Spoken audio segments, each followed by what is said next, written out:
Anda masih bersama saya Rizal Wijaya hingga pukul 10 waktu Indonesia Barat dan masih Anda dengarkan Ruang Publik KBR yang dipersembahkan oleh NLR Indonesia. Tema kita hari ini peringatan Hari Kusta Sedunia 2024 dan Ruang Publik KBR bisa Anda simak di 105 radio jaringan KBR di seluruh Indonesia yang tersebar dari Aceh hingga Papua ya. Bagi yang di Jakarta Anda bisa mendengarkan kami melalui 104,2 MS3 FM Jakarta atau live streaming via website kbr.id dan YouTube Berita KBR. Baik, selain itu Anda nanti juga bisa mendengarkan siaran ini secara utuh melalui podcast KBR Prime. Jadi Anda cari saja di podcast KBR Prime, cari search ya, Ruang Publik. Nah, nanti Anda menemukan di sana ya. Baik, kami juga mengundang Anda yang ingin bertanya atau memberikan komentar melalui telepon bebas pulsa di nomor 0800 2457 893, untuk WhatsApp di 0812 118 8181, karena nanti akan kami berikan Rp100.000 ya untuk 5 orang penanya terbaik. Seperti yang satu ini, saya akan bacakan juga pertanyaan dari Daniel Mashudi dari Tangerang. Sebelum menjawab pertanyaan tadi melalui telepon ya, saya ingin bertanya kepada Ibu Hana, adakah korelasi penyakit kusta dengan tingkat kemiskinan di suatu daerah? Data BPS pada Maret 2023, 3 provinsi dengan angka kemiskinan tertinggi di Indonesia itu Papua, kemudian Papua Barat dan NTT. Apakah jumlah penderita kusta di 3 daerah tersebut juga cukup tinggi? Nah, ini sebelum menjawab pertanyaan ini, saya akan ke Bapak Agus Wijayanto selaku Direktur Eksekutif NLR Indonesia terlebih dahulu untuk menanggapi pertanyaan tadi melalui telepon ya. Oke, dari Makassar. Oke, Mas Rizal, terima kasih. Tadi pertanyaannya dari Pak Rifai. Mas Rifai ya. Iya, betul. Pak Rifai, iya betul. Memang Makassar menjadi salah satu kota yang masih belum mencapai eliminasi. Dan kita, NLR memang punya program di Makassar sudah cukup lama dan masih sampai hari ini. Untuk 5 tahun ke depan, program NLR berfokus pada 3 hal. Yang target yang kita ingin wujudkan. Satu, tentu kita ingin mendorong agar ada kebijakan daerah yang misalnya bisa ada rencana aksi daerah untuk eliminasi kusta, kemudian ada program yang lebih dan mungkin kalau perlu alokasi anggaran kabupaten daerah lah yang kira-kira ke arah situ. Jadi kita ingin mengadvokasi itu, mendorong itu bekerjasama dengan kawan-kawan jaringan masyarakat sipil di Makassar. Terus kedua, tentu kami tetap mengalokasikan cukup besar sumber daya untuk mensupport upaya pencegahan. Jadi upaya untuk melakukan secara masif pencegahan tadi tetap kita lakukan. Kita melakukan kegiatan intensif case finding sampai kemudian mensupport, mendampingi kawan-kawan petugas kusta di puskesmas di Makassar, meningkatkan kapasitasnya, mendampinginya, mensupport. Jadi kami punya technical advisor, tenaga ahli, dokter yang memang berbasis di Makassar yang akan menjadi pendamping pelaksanaan implementasi eliminasi kusta di Makassar. Nah, yang ketiga, tujuan kami 5 tahun, yang ingin kita capai 5 tahun ke depan, menjadi bagian dari program kami dalam multi-annual strategi kita, adalah tentu untuk kawan-kawan OYPMK. Kita ingin mendorong, menguatkan kawan-kawan OYPMK agar bisa voicing their voice gitu ya, menguatkan diri dan mengaspirasi kepentingannya kepada pengambil kebijakan. Tentu kita juga ingin membantu mereka agar bisa berjejaring dengan upaya-upaya gerakan-gerakan masyarakat sipil yang lain, mau kawan-kawan pegiat disabilitas, kawan-kawan yang lain yang mendorong inklusi. Kalau kita berupaya bersama-sama, suara akan lebih keras, akan lebih dengar, ketimbang kemudian kawan-kawan sendirian. Jadi berjejaring adalah keinginan yang ingin kita dorong bantu. Dan yang ketiga, kita ingin membuka akses. Tentu kita akan upayakan agar kita bisa ketok pintu dinas sosial, kita ketok pintu dinas tenaga kerja. Karena bagi kami, tantangan terbesar kawan-kawan OYPMK itu kan akses terhadap livelihood, akses terhadap kehidupan yang lebih baik ya. Karena seringkali karena OYPMK menjadi kesulitan untuk terstigma sehingga susah untuk mendapatkan akses terhadap penghasilan yang memadai. Akses pekerjaan masih terbatas gitu ya Pak ya? Yang terbatas. Bahkan ada cerita misalnya kawan-kawan buka usaha nggak didatangi untuk dibeli, misalnya buka toko nggak didatangi dibeli karena orang masih khawatir gitu ya. Jadi stigma masih ada sehingga akses terhadap itu. Nah, hal-hal itulah yang kemudian kita ingin lakukan di berbagai wilayah di Indonesia termasuk Makassar. Jadi 3 tujuan itu kita tetapkan menjadi tujuan yang ingin kita wujudkan 5 tahun ke depan di Makassar juga. Oke, baik. Mas Rifai, sudah cukup ya jawabannya dari Bapak Agus. Baik, dan kemudian ke Ibu Hana. Ibu Hana, tapi sebelumnya ada penelpon. Kita angkat dulu ya Ibu ya. Soalnya dari Kalimantan Timur nih, ada Ibu Jia. Selamat pagi Ibu Jia. Ya, silakan Ibu Jia.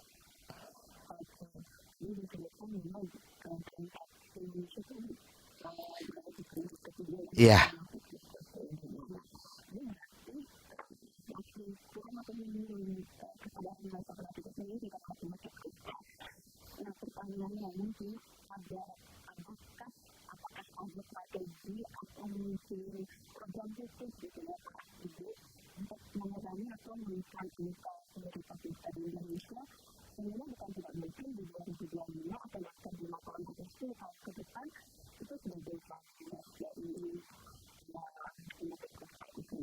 iya.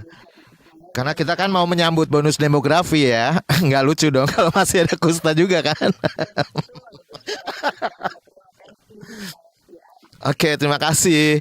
Ya, jadi ini sebenarnya lebih ke pemerintah ya. Langkah konkret apa nih sebenarnya? Oke. Ibu Hana boleh menjawab dua-duanya ya nanti ya.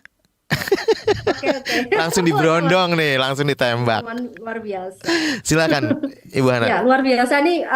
Saya senang sih sebenarnya ya karena di forum ini banyak pertanyaan. Artinya banyak orang sebenarnya punya kesadaran dan punya perhatian Rasa untuk ingin penyakit tahunya kusta ini. tinggi juga. Rasa ingin tahunya tinggi. Yang pertanyaan pertama tadi mungkin ini dari akademisi mungkin ya. Dan saya senang nih ada pertanyaan seperti ini. Ada data juga. Ada data juga. Jadi sebenarnya ada nggak sih hubungan antara kusta dengan kemiskinan? Memang dari beberapa penelitian, memang penyakit kusta ini cenderung berada atau ditemukan atau menjadi high endemic itu di negara-negara yang dalam tanda petik itu negara middle low and middle income country begitu ya, itu secara global. Mungkin kalau dilihat ranking 1 itu India, ranking 2 Brasil, ranking 3 kan kita. Kalau kita lihat kan India, Brasil, Indonesia itu ya kondisinya mirip-mirip seperti itu Dan ya. populasinya Selain juga tinggi. populasinya sangat tinggi dan Brasil Indonesia mirip tropical country juga, tropis ya, negara tropis juga. Dan di Indonesia sendiri tuh sebenarnya sudah ada beberapa penelitian ya. Salah satunya ada penelitian kalau nggak salah dari Mbak Salma ya. Itu dia melihat apakah kusta ini berhubungan dengan dalam tanda petik kekurangan nutrisi dan sebagainya, dan memang ada korelasi. Jadi pada orang yang cenderung vulnerable atau gampang terkena kusta itu memang orang-orang yang memiliki kecenderungan untuk komposisi nutrisinya itu kurang bagus atau kurang seimbang atau bahkan malnutrisi seperti itu. Dan ada beberapa penelitian lagi yang memang mengaitkan kusta dengan faktor-faktor resiko yang itu biasanya terjadi pada orang-orang yang memiliki gangguan gizi dan sebagainya. Itu ada beberapa penelitian seperti itu. Artinya iya ada kemungkinan memang kusta itu gampang sekali menyerang atau gampang sekali menginfeksi orang-orang yang sistem kekebalan tubuh maupun asupan nutrisinya kurang bagus seperti itu ya. Oke. Namun di era sekarang ini sudah banyak sekali sebenarnya penelitian yang mulai menemukan apa sih sebenarnya faktor resiko yang lain selain kemiskinan. Tentu ada beberapa pencetus selain kurang nutrisi, daya tahan tubuh itu kurang. Tentu kalau orang kurang nutrisi ya tentu daya tahan tubuhnya juga tidak bagus ya, sehingga dia gampang terkena berbagai infeksi, bukan hanya kusta loh. Betul. Berbagai infeksi. Jadi bukan berarti pasti kusta, tidak. Bahkan orang yang kurang gizi itu bisa kena TB, bisa kena macam-macam dan bukan hanya kusta gitu loh. Ya. Jadi macam-macam penyakitnya itu. Nah, tadi di-mention ya ada Papua, ada NTT. Kalau berdasarkan data 2023 ya, memang secara prevalensi kasus kusta terbesar kita itu di Papua, Papua Barat. Gitu. NTT itu urutan ke 9, 10 mungkin ya, tapi masih hijau, tidak semerah Papua Barat. Ya artinya sebenarnya ini tadi belum, kadang-kadang kalau melihat seperti ini kita tidak berarti belum tentu yang miskin banget itu ada kustanya. Itu kembali lagi tergantung ya, tergantung vulnerability-nya, kerentanannya. Nah, terus karena tadi sudah disampaikan wilayah ya, kalau boleh jujur, meskipun secara prevalensi Papua itu tertinggi, tetapi secara angka absolut, Mas, itu tuh bukan Papua yang menyumbangkan absolut number tertinggi, maksudnya secara hitungan per individu, justru Jawa Timur dan Jawa Tengah loh. Wow. Angka, jadi jangan dikira, oh orang Jawa Tengah sudah, enggak, Jawa Tengah itu dia nyumbang individu, angkanya itu juga lumayan ribuan ya. Oke. Tapi kalau kita bandingkan prevalensi, karena prevalensi itu adalah hitungan statistik yang kita bandingkan per populasi penduduk, dan tentu saja penduduk di Papua jauh lebih kecil daripada penduduk di Jawa, maka jatuhnya Papua itu prevalensinya lebih besar daripada di Jawa. Baik. Tapi di Jawa pun sebenarnya masih banyak, masih ribuan kasusnya ya itu. Jadi ya memang ada hubungannya, tetapi kalau dilihat ada studi di Cina, itu ternyata vulnerability kusta itu juga ada sangkut pautnya nanti dengan faktor faktor genetik. Tapi bukan berarti kusta ini penyakit keturunan. Saya garis bawahi tidak ya. Karena orang tua yang menderita kusta belum tentu anaknya Pasti kusta.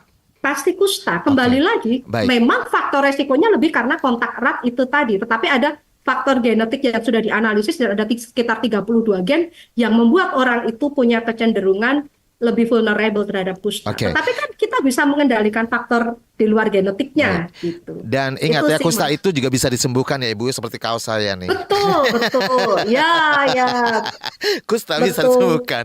Baik, nanti kita akan lanjutkan kembali. Terpaksa harus jeda dulu karena untuk iklan gitu ya.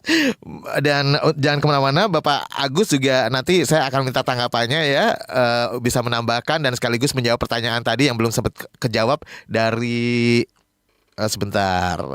Tadi dari Ibu Jia di Kalimantan ya. Baik, jangan kemana-mana, tetap di Ruang Publik KBR bersama saya Rizal Wijaya.